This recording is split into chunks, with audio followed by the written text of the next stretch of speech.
याचं कारण petrol diesel अजूनही वॅटच्या रेजिममध्ये आहे, त्याच्यावर जीएसटी नाही आहे. त्यामुळे त्याचे दरवाढ जेव्हा होते त्यावेळेस ती महाराष्ट्रात जास्त दरवाढ होते, कारण महाराष्ट्राचे स्वतःचे टॅक्सेस जास्त आहेत.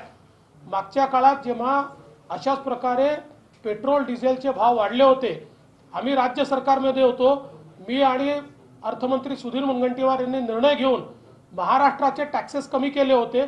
त्याने पेट्रोल डिझेलचे भाव 2 रुपयांनी कमी झाले होते आणि महाराष्ट्राचं एकाही पैशाचं नुकसान झालं नव्हतं, कारण कॅस्केडिंग इफेक्टचे पैसे असतात. त्यामुळे पेट्रोल डिझेलचे आंतरराष्ट्रीय बाजारपेठेत भाव वाढल्यानंतर ज्यावेळेस त्याचं प्राइस ॲडजस्टमेंट होतं, त्या प्राइस ॲडजस्टमेंटमुळे महाराष्ट्रातल्या वॅटमुळे आपल्याला जास्तीचा भुर्दंड त्या ठिकाणी द्यावा लागतो ग्राहकांना. तर राज्य सरकार आपलं प्रॉफिट थोडं कमी करू शकते, हा जास्तीचा भुर्दंड कमी करू शकते. त्यामुळे ही नौटंकी ही बंद केली पाहिजे आणि नौटंकी न करता, मोर्चे न काढता त्या ठिकाणी त्यांच्या हातात जे आहे, जे आम्ही करून दाखवलं होतं ते या सरकारने करावं आणि पेट्रोल डिझेलचे भाव कमी करावे. या ठिकाणी आमच्या संपूर्ण महाराष्ट्रामध्ये ज्या प्रकारे 78 लाख लोकांना विजेचे कनेक्शन डिस्कंटिन्यू करण्याचं आणि डिस्कनेक्ट करण्याच्या नोटिसेस या राज्य सरकारने दिल्या आहेत, खरंच महाराष्ट्रात मोगलाई आली आहे अशा प्रकारची अवस्था आहे. शेतकऱ्यांना एकीकडे इतक्या मोठ्या प्रमाणात अतिवृष्टीचा सामना करावा लागला, दुसरीकडे अनेक ठिकाणी आलेली पिकं खराब झाली, एवढ्या मोठ्या प्रमाणात शेतकऱ्यांवर संकट आली, लॉकडाऊन नंतर अडचणीत ते आले. असं असताना देखील वाढीव बिलं देऊन त्यांचे कनेक्शन डिस्कनेक्ट करण्याची ही जी मोहीम काढलेली आहे याचा आम्ही विरोध करतोय, याचा निषेध करतोय. संपूर्ण महाराष्ट्रात याच्या विरुद्ध आम्ही निदर्शनं करणार आहोत आणि हे करून आम्ही थांबणार नाही. आम्ही शेतकऱ्यांच्या आणि सामान्य ग्राहकांच्या पाठीशी उभे आहोत. जोपर्यंत हे जुलमी सरकार त्यांना दिलासा देत नाही तोपर्यंत भाजपचं आंदोलन सुरू राहील. हिंदुत्व ही भाजपची मक्तेदारी नाहीये असं उद्धव ठाकरे यांनी म्हटलेलं आहे, काय म्हणाल? हिंदुत्व कोणाचीच मक्तेदारी असू शकत नाही. हिंदुत्व हे जगावं लागतं. हिंदुत्व हे नुसतं भाषणातून बोलून चालत नाही. आणि ज्यावेळी हिंदू हृदय सम्राट शिवसेना प्रमुख बाळासाहेब ठाकरे हे जनाब बाळासाहेब ठाकरे होतात आणि ज्यावेळी शिवगान स्पर्धा बंद होते आणि त्याच्याऐवजी अजान स्पर्धा सुरू होते, त्यावेळी अशा प्रकारचं वक्तव्य द्यावं लागतं. म्हणून ते वक्तव्य मुख्यमंत्र्यांनी कदाचित दिलंय. ही आमची मक्तेदारी नाही, पण तुम्ही का हिंदुत्व सोडलंय एवढंच त्यांनी सांगावं असं आमचा त्यांना स्पष्ट आव्हान आहे. शेतकरी आंदोलनावर सेलिब्रिटीजनी ठिकठिकाणच्या आंतरराष्ट्रीय ट्विट्स केले, काय आहे, कोण आहे याच्या पाठीमागे? काल हे उघड झालेलं आहे आणि हे कशा प्रकारे आंतरराष्ट्रीय षडयंत्र याच्या पाठीमागे चाललेलं आहे आणि जे काही आंदोलन चाललंय त्याचा फायदा घेऊन कशा प्रकारे भारताला बदनाम करायचं, भारतात अराजक तयार करायचं, भारतामध्ये या माध्यमातून अनरेस्ट तयार करायचा, या संदर्भातली जी सगळी योजना आहे ती योजना बाहेर आलेली आहे. कशा प्रकारे वेगवेगळ्या देशाच्या एमपीजना देखील त्याच्यामध्ये इन्व्हॉल्व करून हा प्रश्न आंतरराष्ट्रीय करून भारतामध्ये त्या ठिकाणी मोठ्या प्रमाणात अनरेस्ट तयार करायचे आणि जगात भारताला बदनाम करायचं, याचे सगळे कागदपत्र कालच्या ट्विटमुळे उघड पडलेले आहेत. मला असं वाटतं की आता देशातल्याही लोकांना समजलेलं आहे की या आंदोलनाच्या खांद्यावर बंदूक ठेवून काही लोक कशा प्रकारे आपली पोळी भाजण्याचा आणि भारत विरोधी गतिविधी करण्याचा प्रयत्न करतात. विरोधी पक्षाचे खासदार गाझीपूर बॉर्डरवर पोहोचल्यावर त्यांना अडवण्यात आलं. मला कल्पना नाही त्याची.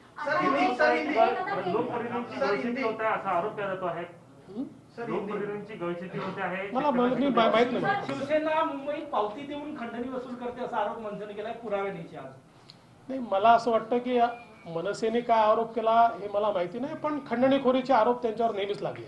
वर्ल्ड कॅन्सर डे आहे, त्याच्यानिमित्त महाराष्ट्रामध्ये कायदा सुद्धा करण्यात आलेला आहे गुटखाबंदीचा, पण सर्रासपणे महाराष्ट्रात आजही छुप्या पद्धतीने विकलं जातं. पण याच्यावरती गृहमंत्री मात्र कोणत्याही उत्तर देण्यास नकार देत आहे आणि देत नाही, तर त्याच्याबद्दल काय म्हणाल? महाराष्ट्रामध्ये गुटखाबंदी असो की काही जिल्ह्यांमधली दारूबंदी असो, या सरकारने सगळ्यांना खुली छूट दिली आहे. या ठिकाणी आपण बघा, आता चंद्रपूरच्या दारूबंदीनंतर हे सरकार आल्यानंतर काय परिस्थिती आहे. सर्वात जास्त दारू त्या ठिकाणी विकली जाते आहे, अवैध दारू विकली जाते आहे. इतक्या मोठ्या प्रमाणात आजूबाजूच्या जे जिल्हे आहेत त्या जिल्ह्यांमधनं अक्षरशः आता नेटवर्क उभं राहिलेलं आहे आणि त्याच्यामध्ये सगळेच सामील आहेत. इतक्या मोठ्या प्रमाणात त्या ठिकाणी प्रशासन आणि पोलीस आणि सगळ्यांनी मिळून त्या ठिकाणी दारूबंदीचा बोजवारा उडवलाय. तीच परिस्थिती आज गुटखाबंदीची देखील आहे. सर्रास गुटखा त्या ठिकाणी मिळतोय आणि याला पूर्ण आशीर्वाद हा सरकारचा आहे.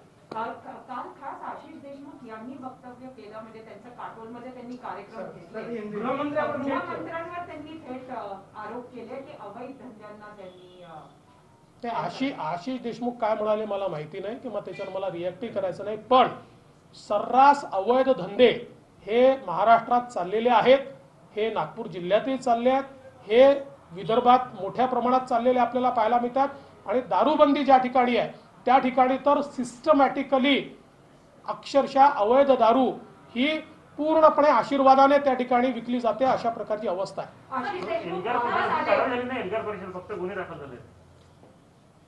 एल्गार परिषदेच्या संदर्भात जी बोटचेपी भूमिका या सरकारने घेतली आहे, माहिती असताना सगळे डॉक्युमेंट त्या ठिकाणी त्यांच्याजवळ उपलब्ध असताना, डोझियर्स उपलब्ध असताना परवानगी दिली, त्या ठिकाणी विषारी भाषणं झाली, समाजामध्ये तेढ निर्माण करायचं एवढं एकमेव उद्दिष्ट समोर ठेवून हे काम या ठिकाणी होताना दिसत आहे.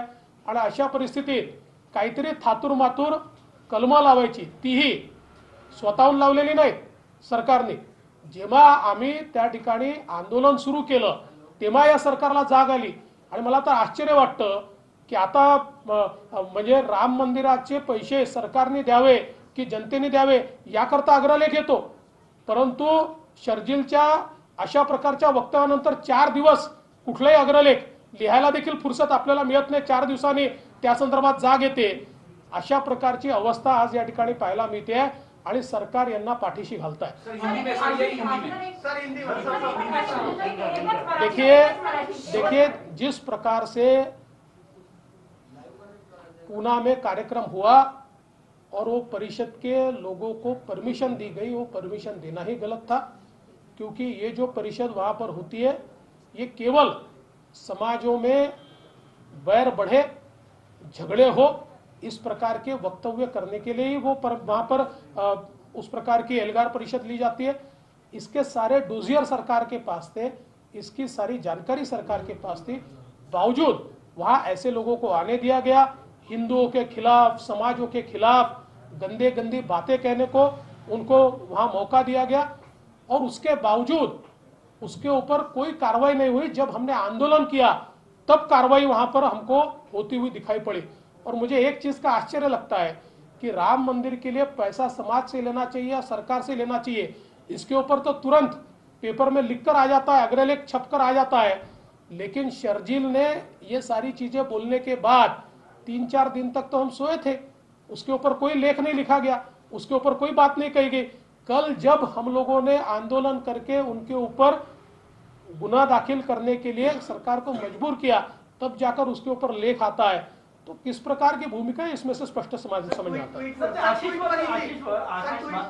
भाजपा देण्याची चर्चा सुरू आहे पुन्हा, त्यांनी तयारी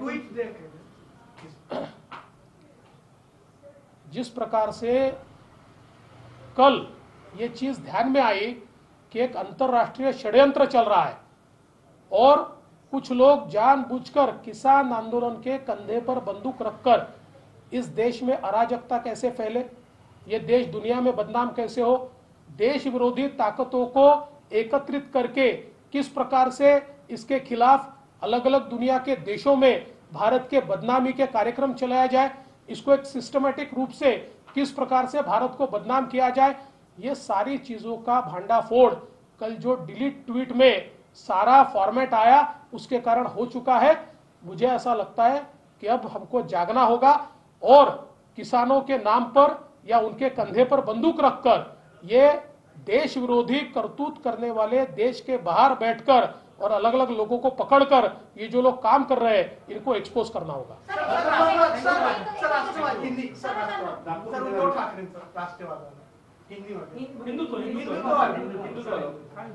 हिंदुत्व सोडलं का भाजपने? नाही, भाजपाची मक्तेदारी.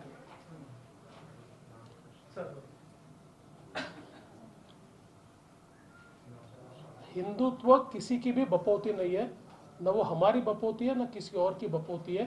हिंदुत्व एक जीवन पद्धति है और हिंदुत्व भाषण में नहीं, अपने जीने में लाना पड़ता है, अपने एक्शन में लाना पड़ता है। मुझे आश्चर्य होता है, अब वो लोग हिंदुत्व की बात करते हैं जो वोटों के लिए हिंदू हृदय सम्राट शिवसेना प्रमुख बाळासाहेब ठाकरे कहने की जगह जनाब बाळासाहेब ठाकरे कहते हैं, जो लोग शिवगान स्पर्धा की जगह अजान की स्पर्धा लेते हैं, वो भी अब हिंदुत्व की बात करते हैं। मुझे लगता है ये भाषणों में नहीं, आपकी जीवन पद्धति में अगर हिंदुत्व होगा तो आप हिंदुत्ववादी रहेंगे। सर एक प्रश्न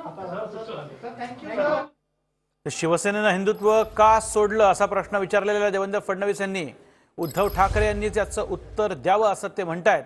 हिंदुत्वावरनं फडणवीसांनी आज ठाकरे सरकारवरती जहरी टीका केली आहे। शिवसेनेनं हिंदुत्व का सोडलं असं विचारतायत देवेंद्र फडणवीस। वेळ संध्याकाळी 7ची। देश महाराष्ट्राची महत्त्वाची खबरबात जाणून घ्यायची। देश आणि महाराष्ट्राच्या मोठ्या बातम्यांचं बुलेटिन देश महाराष्ट्र रोज संध्याकाळी 7 वाजता। TV9 मराठी, काळजी तुमची, हित महाराष्ट्राचं।